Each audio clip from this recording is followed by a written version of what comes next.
Evening. सबसे पहले तो आपको और आपके परिवार को होली की हार्दिक शुभकामनाएं। हमारे YouTube चैनल की तरफ से आपको होली की बहुत बहुत ज़्यादा शुभकामनाएं। हम पिछले कुछ 2-3 दिनों से मेवाड़ का इतिहास शुरू कर चुके थे। हमने उसमें 3 पार्ट के अंदर वो पढ़ चुके हैं। पिछली क्लास में जो हमने शासक पढ़ा था वो था रावल रतन सिंह। उसके बाद में हमने थोड़ा ये भी देखा था कि महाराणा हमीर के बारे में हमने थोड़ा पढ़ा था। आज हम उससे थोड़ा आगे शुरू करेंगे। आज का जो हमारा टॉपिक रहेगा वो है महाराणा हमीर। महाराणा हमीर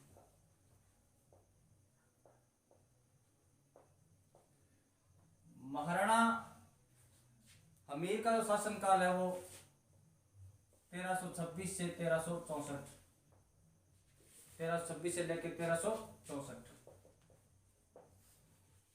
हमने पिछले वीडियो में पढ़ा था कि जब अलाउद्दीन खिलजी चित्तौड़गढ़ पे कब्जा कर लेता है, वो कुछ दिन तो अपने बेटे को खिज्जर खां को वहां पर रखता है, प्रशासक के रूप में नियुक्त करता है। लेकिन जब खिज्जर खां वापिस चला गया था तो उसने अपने मालदेव सोनगरा को ये किला सौंप दिया था। अब 1320 में खिलजी वंश का हो गया पतन।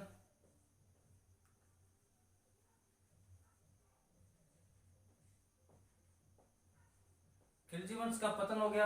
अब दिल्ली के जो राजगद्दी पे एक नई शक्ति आ गई थी, वो थे तुगलक। जब तुगलक यहाँ पर आ गए थे तो तुगलकों में जो भी राजा हुए थे, जो भी सुल्तान हुए थे, उन्होंने चित्तौड़ की तरफ ध्यान देना बंद कर दिया। और मालदेव ने भी अपने बेटे बनवीर को यहाँ पर क्या बना दिया था, प्रशासक। इसका हमें इतिहास में एक नाम और मिलता है, जैसा। बनवीर या जैसा दोनों सही है। आपको बनवीर ऑप्शन में आए तो सही होगा, जैसा ऑप्शन में आए तो सही होगा। अब जब इधर सिसोदा में हमने पिछली वीडियो में बाकी सब पढ़ चुके थे, राहत के बारे में, छतर सिंह के बारे में। तो सिसोदा के जो जागीरदार थे वो क्या कहलाए, सिसोदिया। यहाँ पर सिसोदा का जागीरदार कौन है उस समय, अमीर। और कहते भी अमीर ने 1320 में जब खिलजी वंश का समाप्त हो गया, अमीर ने अपने आसपास की जनता को इकट्ठा करना शुरू किया। और जनता को इकट्ठा करके इसने चित्तौड़ पे आक्रमण किया। और चित्तौड़गढ़ पे आक्रमण करने के बाद इसने यहाँ पर बनवीर को हरा देता और यहाँ पर चित्तौड़ के ऊपर कब्जा कर लिया इसने। अमीर चित्तौड़ पर कब्जा कर लेता है।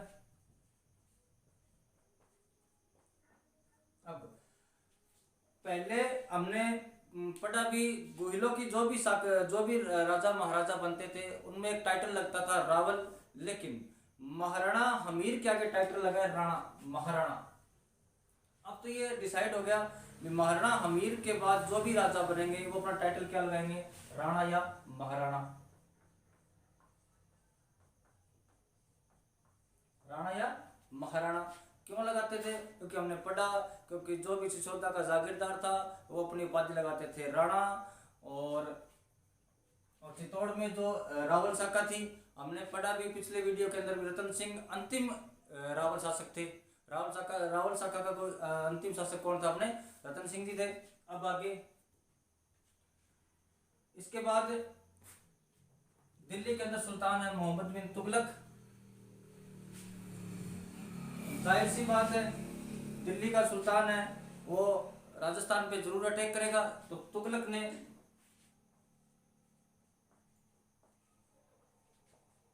वर्सेस अमीर। युद्ध कब हुआ, ये 1336 में। कहां का युद्ध है, तो सिंगोली। अब बात वही आई, सिंगोली कहां पर, बांसवाड़ा में। आपसे कोई ये पूछ ले भी सिंगोली का युद्ध कब हुआ, 1336 में। किस किस के बीच हुआ, मोहम्मद बिन तुगलक और हमीर के बीच में। कहाँ हुआ, सिंगोली में। और सिंगोली कहाँ पर, अपने बांसवाड़ा। इस युद्ध में कौन जीतता है, अमीर। जीत किसकी हुई, अमीर की। अमीर ने इस सिंगोली के युद्ध की जीत की खुशी में चित्तौड़ में एक मंदिर बनवाया, अन्नपूर्णा माता का मंदिर। किसका मंदिर? अन्नपूर्णा अन्नपूर्णा माता का मंदिर। और इसी माता का एक और नाम है बरबड़ी माता। बरबड़ी माता। अन्नपूर्णा बोल दो या बरबड़ी बोल दो, बात एक ही है कि अन्नपूर्णा या बरबड़ी माता के मंदिर का निर्माण किसने करवाया? अपने हमीर ने करवाया। ये सिसोदियाओं की इष्ट देवी है। ये क्या? सिसोदियाओं की इष्ट देवी। अब बात यही भी, सर ये तो इष्ट देवी है, तो कुल देवी कौन सी है? तो कुल देवी बाण माता। कुल देवी कौन सी है? अपने बाण माता। क्वेश्चन याद रखना है, पूछे जाते हैं क्वेश्चन ऐसे ही। पूछ लिया कोई ना कोई भी सिसोदियाओं की इष्ट देवी कौन सी है, तो अपने कौन सी है? अन्नपूर्णा या बरबड़ी माता। और कुल देवी कौन सी? अपने बाण माता। अन्नपूर्णा का मंदिर कहाँ बना हुआ है? चित्तौड़गढ़ में। कुल देवी मतलब किसी भी वंश की एक परंपरागत देवी जो होगी वो तो होगी कुल देवी।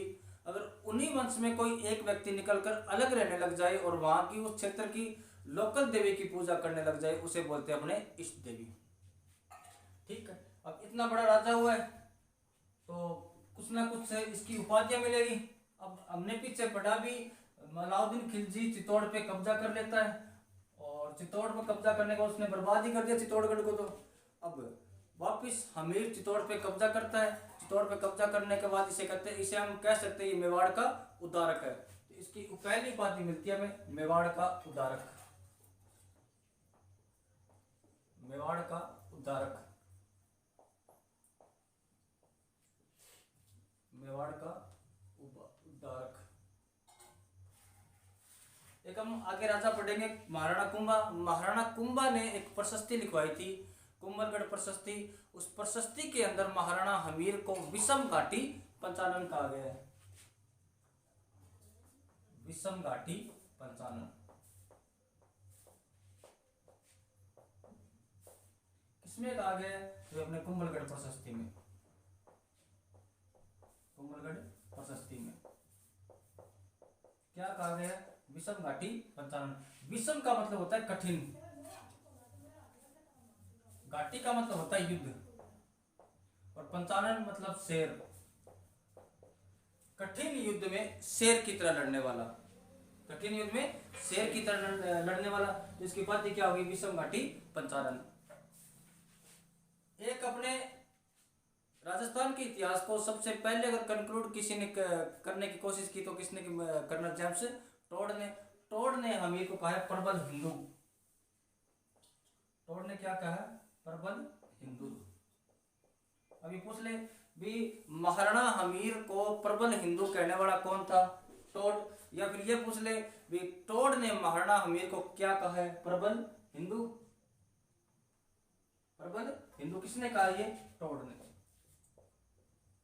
क्वेश्चन ये पूछ ले भी कुंभलगढ़ प्रशस्ति में महाराणा हमीर को क्या कहा गया? तो विषम घाटी पंचानन। और इसकी एक उपाधि कौन सी? अपने मेवाड़ का उद्धारक है। हम आगे पढ़ेंगे भी कुंभा ने एक टीका लिखी थी रसिक प्रिया। उस रसिक प्रिया में अमीर को वीर राजा कहा गया है। किसमें कहा गया? रसिक प्रिया में। ये अमीर की मैन मुख्य उपाधियां कौन कौन सी देख लो। मेवाड़ का उद्धारक कहा गया, विषम घाटी पंचानन किसमें कहा गया? अपने कुंभलगढ़ प्रशस्ति में कहा गया। और तीसरी उपाधि क्या इसकी? प्रबल हिंदू टोड ने कहा है। और वीर राजा किसमें कहा गया? अपने रसिक प्रिया में क्या कहा गया इसको? वीर राजा। ये थे अपने महाराणा हमीर। कुछ भाग इसके इस वीडियो में आगे, कुछ भाग अपने पीछे वाले वीडियो के अंदर महाराणा हमीर का पढ़ चुके थे। आगे हम पढ़ेंगे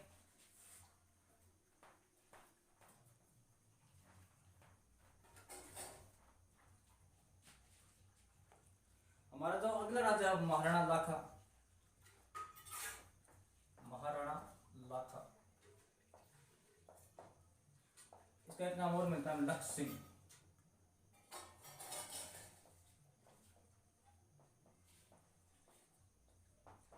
लक्ष्य सिंह, इनका शासनकाल 1382 से 1421।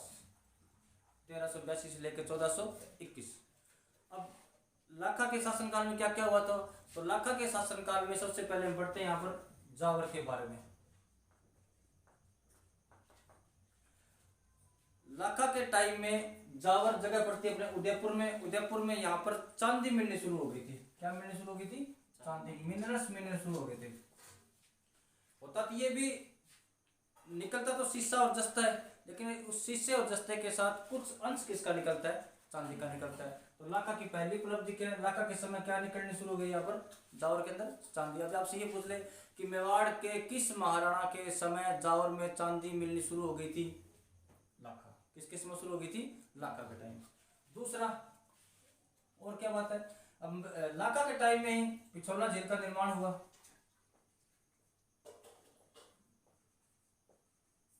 कौन सी झील का निर्माण हुआ? पिछोला झील का निर्माण हुआ। किसने करवाया? बंजारे द्वारा करवाया गया। किसने करवाया? बंजारे द्वारा करवाया गया। अब ये बंजारे कौन? बंजारे वो जो घूम घूम कर व्यापार करते हैं, घुमक्कड़ व्यापारी को क्या कहते हैं? बंजारा। कहां बनी हुई एग्जिट है? तो पिछोली गांव में। जगह कौन सी पड़ती है अपने? पिछोली गांव में। पहला काम किया इसके अंदर, जावर में किसकी खाने मिलने लगी? अपने चांदी की खाने मिलने लग गई। पिछोला झील का निर्माण किसके समय हुआ? लाखा के समय हुआ। किसने करवाया? बंजारे द्वारा करवाया गया था। और एग्जिट स्थान कौन सा? अपने पिछोली। अब और भी एक बार कहते हैं भी लाखा दरबार लगा के बैठे हुए थे, तो एक नट आया हुआ था। नट मतलब वो कर्तव्य दिखाने वाले जो रस्सी के ऊपर चलते हैं। तो उस नट ने कहा कि लाखा जी, मेरी जो नटनी है वो पिछोला झील क्रॉस कर देगी रस्सी के ऊपर। लाखा ने कहा सुबह सुबह मैं मिला तेरे को, और कोई तेरा काम ही नहीं है? बोले नट ने कहा लाखा जी मैं मजाक नहीं कर रहा, सच में क्रॉस कर देगी, पर तू ठेठ देख तो सही, पहले पिछोला इतनी लंबी चौड़ी ठेठ पड़ी है। चल तू इतनी जिद्दी कर रहा है तो हो जाए, 2 दिन बाद में अपनी नटनी को बुला लेना। अगर तुम्हारी नटनी पिछोला झील क्रॉस कर देती है तो मैं आधा मेवाड़ देने को तैयार हूँ। अब 2 दिन बाद में पिछोला के ऊपर रस्सी बांधी गई और रस्सी बांधने का नटनी चलने लगी। कहते भी पिछोला नटनी आधी से ज्यादा क्रॉस कर गई थी, तब लाखा की धड़कनें तेज हुई। लाखा को ये लगा ये क्रॉस करेगी और क्रॉस करते मेरे को क्या देना पड़ेगा? इसको आधा मेवाड़ देना पड़ेगा। और जो उसके मंत्री थे वो भी वोटिंग कर रहे थे। तो लाखा ने अपने मंत्री से कहा कि तुम क्यों राजी हो रहे हो, तुम वोटिंग क्यों कर रहे हो? उसने कहा राजा जी देखो, एक महिला होकर पे इस झील को क्रॉस कर रही है। उसने कहा ये क्रॉस करेगी और मेरे को इसको आधा मेवाड़ देना पड़ेगा, आधा मेवाड़ जाएगा तो आधे मंत्री जाएंगे। अब तुम सोच लो कौन मेरे साथ रहना चाहता है, कौन इनके इसके साथ जाना चाहता है। तब मंत्री ने कहा कि क्या किया जाए कि इसको कुछ ना कुछ कोई ना कोई को तक करो, इसको रोको। कहते हैं कि वहीं पर नटनी का बच्चा बैठा हुआ था, किसी मंत्री ने उसके मारा थप्पड़ तो बच्चा रोने लगा। बच्चे की जब उस आवाज माँ ने सुनी तो उसका ध्यान थोड़ा भंग हुआ और पूरा खेल किसका था? ध्यान का था। ध्यान जैसे ही भंग हुआ नटनी पिछोला झील के अंदर गिर गई, वहीं पर ऑन द स्पॉट उनकी क्या हो गई? मृत्यु हो गई। अब नट ने कहा लाखा जी ये क्या किया? तुमने मेरी लोहाई मार दी। और चिंता नहीं, हम तेरे को इसका नटनी का चबूतरा बना के देंगे, तो वहीं रह जाना। तो इस पिछोला झील के किनारे क्या बना हुआ? नटनी का चबूतरा। नटनी का चबूतरा कहाँ बना हुआ है? तो पिछोला झील के पास ही बना हुआ है। इतनी बात याद रखना। पहला क्या? जावर के टाइम, लाखा के टाइम में जावर से क्या निकलनी शुरू होगी? चांदी। दूसरा पिछोला झील लाखा के टाइम में बनी और नटनी का चबूतरा भी कहाँ बना? अपने पिछोला झील में बना हुआ है। अब आगे देखें क्या बात है।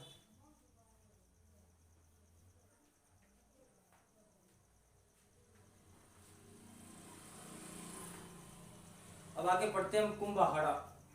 कौन था ये भी?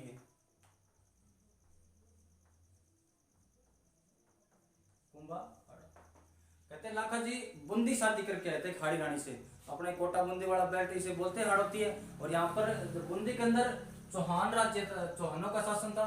और चौहानों की जो शाखा होती वो होती हाड़ा। आगे पढ़ेंगे हम इनके बारे में भी, अलग अलग ब्रांच होती है, सोनग्रा चौहान, हाड़ा चौहान, इनके बारे में अलग पढ़ेंगे। तो बूंदी के अंदर जो चौहानों की ब्रांच कौन सी थी? हाड़ा ब्रांच थी। तो यहाँ की महिलाएं भी क्या हो गई? हाड़ी रानी। अपने तो राजस्थान पुलिस में जो लड़कियों की जो बटालियन होती है उसका नाम क्या है? हाड़ी रानी बटालियन।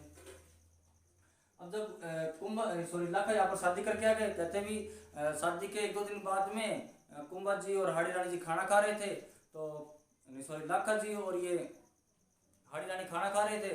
तो लाखा जी ने पूछा कि और कैसा लगा चित्तौड़?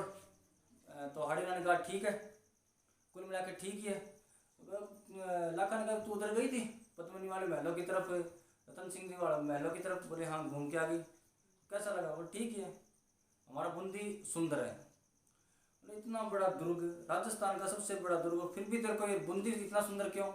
वो अपने तो मारवाड़ी में कहावत ही है कि पीर की जो छारा ने चिड़कली चौकी लग गए, वही बात है। इस बात पे लाखा जी थोड़े से नाराज हो गए। उसने हाड़ी रानी से पूछा सही से बता एग्जिट करके बूंदी या चित्तौड़? तब उसने कहा कि अगर बात एक को ही चुनना है तो मैं चुनूंगी बूंदी को, बूंदी हमारा बहुत सुंदर है, कभी आना बूंदी, फुर्सत में आना, हम तो आपको बूंदी घुमाएंगे। इस बात से कहते हैं लाखा नाराज हो गए थे। और नाराज होने के बाद उन्होंने आकर अपने सेनापति से कहा कि सेनापति सेना निकालो, बूंदी फतेह करेंगे। तब सेनापति ने समझाया कि लाखा जी कल तो वहाँ जाके तोड़ मारा है, आज वहाँ पर जाकर तलवारें चलाएंगे, रिश्तेदारी का मामला है, अब 5-6 महीने रुक जाओ, बाद में देख लेंगे, बूंदी यही है, कभी जीत लेंगे। उन्होंने लाखा ने कहा ना मेरे को बूंदी अभी जीतनी है। तो किसी ने बीच का सा रास्ता निकाला और कहा भी अपने चित्तौड़गढ़ के बाहर एक कमरा बना देते हैं, उसके ऊपर नाम लिख देते हैं बूंदी, तो लाखा जी उस बूंदी को गिरा देंगे और लाखा जी की कसम पूरी हो जाएगी। लाखा जी ने कसम खाई कि जब तक मैं बूंदी को नहीं गिरा दूंगा मैं अन्न और जल का ग्रहण नहीं करूंगा। तो इसके बाद में लाखा ने कहा कि तुम जो करना जल्दी करो, मेरे को लग रही भूख है।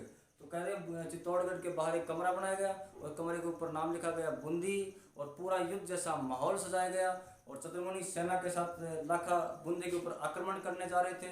अब जैसे ही लाखा ने तीर चलाने की कोशिश की तो उस कमरे में सामने से तीर आने लगे। जब सामने से तीर आने लगे तो किसी ने देखा भी अंदर कौन है, तो अंदर जाके देखा कि 12-13 साल का लड़का वहां से तीर छोड़ रहा था। तो बुला के उसको लाए, बाहर बुला के तू कौन? वो किसी ने कहा ये लाखा जी आप वाला साड़ा ये तो लाखा ने पूछा तू यहाँ क्या कर रहा है? कि मैंने सुना है कि ये आपने नकली बूंदी बनाई है। बोला हाँ, साइड में जा, मेरे को गिराने में भूख लग रही है।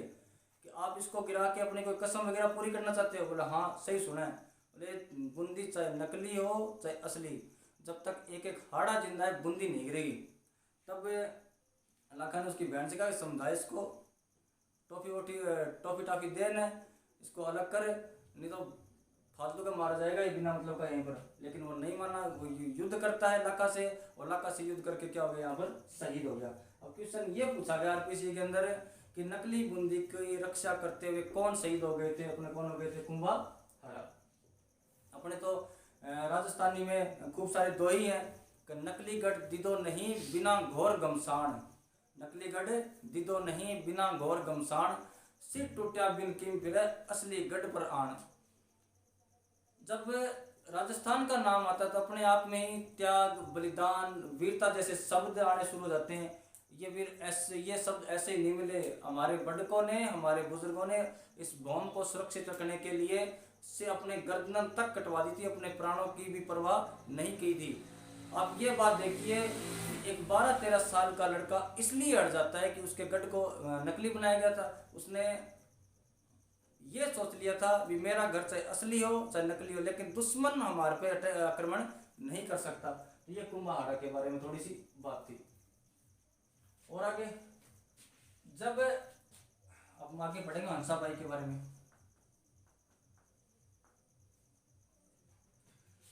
मारवाड़ में उस समय राणा थे राव चुंडा।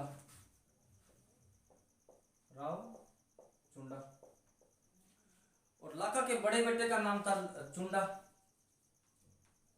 ध्यान रखना भी, मारवाड़ के राजा का नाम राव चुंडा है और मेवाड़ के राजकुमार का नाम चुंडा है। तो ये हंसाबाई मारवाड़ के राव चुंडा की बेटी थी। अब हंसाबाई शादी योग्य हो गई थी तो चुंडा जी ने कहा भी हंसाबाई के लिए कोई योग्य वर देखा जाए। उस समय राजस्थान की सबसे बड़ी रियासत कौन सी? मेवाड़। और मेवाड़ में ही इतना शक्तिशाली राजकुमार चुंडा, इससे योग्य और कौन हो सकता है? तो भी हंसा को यहाँ से मारवाड़ से 4-5 ब्राह्मण लोग आए और ब्राह्मण आए कहाँ को? मेवाड़ आ गए। और मेवाड़ आके उस समय लाखा जी अपने दरबार लगाए बैठे थे। तो उन्होंने अंदर आके कहा भी हम मारवाड़ से आए हैं और नारियल लेके आए हैं। नारियल का मतलब अभी होता है हम शादी का प्रस्ताव लेके आए हैं। तो लाखा जी खुश हुए, क्या बात है, बुढ़ापे में रिश्ते आ रहे हैं। तो फिर उन्होंने जो आए ब्राह्मण, उन्होंने कहा सॉरी सर, नारियल हम आपके लिए नहीं लाए, हम आपके बेटे चुंडा के लिए लाए हैं। अब पूरा दरबार हंसने लगा। अब पूरा जब दरबार हंसने लगा तो चुंडा को ये बात बहुत बुरी लगी। उसने कहा आप चाहे रिश्ता मेरे लिए लेके आओ चाहे किसी और के लिए लेके आओ, लेकिन यहाँ पर मेरे पापा ने रजामंदी दी शादी की, तो शादी कौन करेंगे, पापा करेंगे। अब जो ब्राह्मण आए तो टेंशन में हो गई। उन्होंने कहा कि हम 10 मिनट बाहर जाके बात कर लेते हैं फिर बताते हैं। उन्होंने बाहर जाके बात की, दोनों बाप बेटे बड़े अजीब है। बाप कह रहा है मैं शादी करूंगा और बेटा कह रहा है पहले पापा की शादी करूं। अब करें क्या। तब किसी ने समझाया भी इस समय अगला मेवाड़ का राजा कौन बनेगा, चुंडा। बोले हम एक शर्त रखेंगे इनके सामने भी, जो लाखा से और हंसाबाई से जो बेटा पैदा होगा वो क्या बनेगा, अगला मेवाड़ का राजा। अगर ये शर्त ये मान लेते हैं तो हम हंसाबाई की शादी किसके साथ कर देंगे, लाखा के साथ कर देंगे। तो ये लोग अंदर आए। वापिस अंदर आने के बाद इन्होंने लाखा जी की शर्त रखी और चुंडा से कहा चुंडा तू बता भी लाखा के बाद राजा कौन बनेगा। बोला मैं बनूंगा। बोले ये नहीं होगा भी, हम हंसाबाई की शादी तब भी करेंगे जब लाखा के बाद मेवाड़ का अगला राजा कौन बनेगा, हंसाबाई का बेटा बनेगा। तब चुंडा ने कहा भी ठीक है, मैं अगला राजा नहीं बनूंगा, जो भी मेरा सौतेला भाई होगा वो क्या बन जाएगा, राजा बन जाएगा। कहते हैं कि महाभारत काल में राजा हुए थे शांतनु, और शांतनु की जो जब सत्यवती के साथ शादी कर रहे थे तब सत्यवती के पापा ने भी ऐसी शर्त रखी थी, क्योंकि शांतनु का बेटा था देवव्रत। तब देवव्रत से कहा कि देवव्रत अगर तू राज्याभिषेक या राज्य नहीं संभालेगा तब तो हम शादी नहीं करेंगे। तब देवव्रत ने कहा भी मैं अगला राजा नहीं बनूंगा। लेकिन तब सत्यवती के पापा ने कहा कि चल अब तो तू राजा नहीं बन रहा है, कल को तेरे ही बेटे होंगे, अगर वो कल को क्लेम करेंगे तो। तब देवव्रत ने कहा कि मैं शादी नहीं करूंगा। तो उसने देवव्रत ने दो भीषण प्रतिज्ञा ली, वो न तो राज्याभिषेक करवाएगा और न शादी करेगा। इसीलिए वो आगे महाभारत में कराते हैं भीष्म पितामह। शायद आपने महाभारत देखी, उसमें एक करेक्टर आता है भीष्म पितामह। तो उसी प्रकार जब चुंडा ने ये शपथ ली कि मैं राज्य अगला राजा नहीं बनूंगा, तो इसे मेवाड़ का क्या कहते हैं, भीष्म पितामह। मेवाड़ का भीष्म, मेवाड़ का भीष्म किसे कहा जाता है, चुंडा का। तो लेकिन चुंडा प्रैक्टिकल था। हालांकि आपके सवाल होगा सर अगर चुंडा ने ये कसम ही खाई थी भी मैं मेवाड़ का राज्याभिषेक नहीं करूंगा, तो उसके बेटे कहाँ से आए। उसने कसम ये खाई थी मैं राजा नहीं बनूंगा, उसने कसम ये नहीं खाई थी मैं शादी नहीं करूंगा। चुंडा ने शादी की थी, खूब बच्चे भी हुए थे इसके। तो ये अपने कौन थे, चुंडा जी। अब जब चुंडा अपना सब कुछ त्याग चुके हैं तो किसी ने कहा भी चुंडा को भी कुछ ना कुछ मिलना चाहिए। अगर चुंडा ने अपना 100% दिया तो बेचारे को 25% तो मिलना चाहिए। तब लाखा जी ने चुंडा को मेवाड़ का जो सबसे बड़ा ठिकाना था सलुम्बर, सबसे बड़ा ठिकाना कौन सा था, सलुम्बर, किसको दिया गया, चुंडा को। आज के बाद सलुम्बर का जो ठिकाना कौन संभालेंगे, चुंडा। इसके बाद चुंडा के जो भी जो वंशज होंगे, चुंडा के जो भी वंशज आएंगे वो क्या संभालेंगे, अपने सलुम्बर की। सलुम्बर क्या, मेवाड़ का सबसे बड़ा ठिकाना। और क्या रहेंगे भी, दूसरा ये था कि मेवाड़ में भी राजा कौन बनेगा कौन नहीं बनेगा, इसका निर्धारण कौन करेंगे, तो सलुम्बर वाले चुंडावत करेंगे। मेवाड़ का सबसे बड़ा ठिकाना किसको दिया गया, चुंडा को। मेवाड़ में राणा कौन बनेगा निर्धारित कौन करेंगे, चुंडा करेंगे। तो हम आगे पढ़ेंगे महाराणा प्रताप के बारे में। जब उदय सिंह जी जगमाल को राजा बना गए थे तब वहां पर मेवाड़ इसके सलुम्बर के कृष्णदास चुंडावत ने विद्रोह कर दिया था और जगमाल को गद्दी से हटा दिया था और महाराणा प्रताप को राजा बना दिया था। मेवाड़ में राणा कौन बनेगा कौन नहीं बनेगा, इसका निर्धारण कौन करेंगे, सलुम्बर वाले करेंगे। और जो भी राणा या महाराणा बनेंगे उनका राज तिलक कौन करेंगे, सलुम्बर वाले करेंगे। और क्या क्या दिया गया, और भी जब भी राजा बाहर होंगे तो इस राजधानी की पूरी जिम्मेदारी किसके पास रहेगी, सलुम्बर वालों के पास रहेगी। कि जब भी राणा बाहर रहेंगे तो राजधानी की जिम्मेदारी किसकी होगी, सुलुम्बर वालों की रहेगी। जो भी राजकाज होने हैं वो किसके निर्देशन में होंगे, सुलुम्बर वालों के। और जहां जहां जिस डॉक्यूमेंट पे राणा साइन करेगा उसके साइनों के नीचे किसके साइन होंगे, सुलुम्बर वालों के साइन होंगे। और सेना का जो अगला भाग है, सेना का अगला भाग, सेना का अगला भाग उसे बोलते थे हरावल। क्या बोलते उसे, हरावल। इस हरावल का नेतृत्व कौन करेंगे, तो सुलुम्बर वाले करेंगे।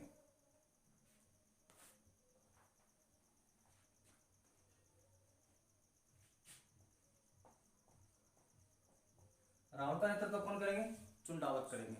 अब जब ये आगे सबसे पहले लड़ने भिड़ने मरने को तैयार कौन होंगे, हरावल वाले होंगे। तो रावल का नेतृत्व कौन करेंगे, तो सुलुम्बर वाले करेंगे। अब ये तो हो गया अगला भाग। पिछला भाग क्या कहलाता है, चंदावल। पिछला भाग क्या कहलाता है, चंदावल। अगला भाग क्या हो गया, हरावल। पिछला कौन सा हो गया, चंदावल। और क्या क्या, अब मेवाड़ के 4 प्रथम श्रेणी के ठिकाने, कितने ठिकाने, 4 प्रथम श्रेणी के ठिकाने किसको दिए गए, चुंडा के वंशजों को दिए गए। कौन कौन से दिए गए, एक तो आपके दिएगा सुलुम्बर, एक दिया गया आमेट, एक दिया गया बेगू, एक दिया गया देवगढ़। कौन कौन से दिए गए थे, सुलुम्बर दिया गया था, आमेट दिया गया था, बेगू दिया गया था और देवगढ़ दिया गया था। आमेट और देवगढ़ तो कहां पर, अपने राजसमंद में। बेगू आपके चित्तौड़ में। और सुलुम्बर तो आजकल नया जिला बन गया, सुलुम्बर तो अपने आप में जिला बन गए। तो कौन कौन से 4 ठिकाने दिए गए थे, सुलुम्बर दिया गया था, आमेट, बेगू और देवगढ़। सुलुम्बर कहाँ है, तो सुलुम्बर अपने आप में पहले तो राजसमंद में थे, नहीं सॉरी राजसमंद में था, लेकिन अब कहाँ गए, अपने आप में नया जिला बन गया। और आमेट और देवगढ़ कहाँ हो गए, आपके राजसमंद में हो गए। बेगू कहाँ पर, आपके चित्तौड़गढ़ में। तो ये थे जी अपने लाखा जी। आज अपने हमीर के बारे में पढ़ा थोड़ा, और लाखा जी के बारे में पढ़ा। उम्मीद है कि आपको क्लास पसंद आती होगी। तो क्लास को ज़्यादा से ज़्यादा शेयर कीजिए, चैनल को सब्सक्राइब कीजिए। और अपने जो भी क्लास के अंदर कमियां आपको दिख रही है तो प्लीज़ वो कमेंट बॉक्स में अपना कमेंट देकर के मैं अपनी राय दे, उसमें क्या क्या सुधार हो सकता है। अगली क्लास में फिर मिलेंगे। धन्यवाद। जय हिंद।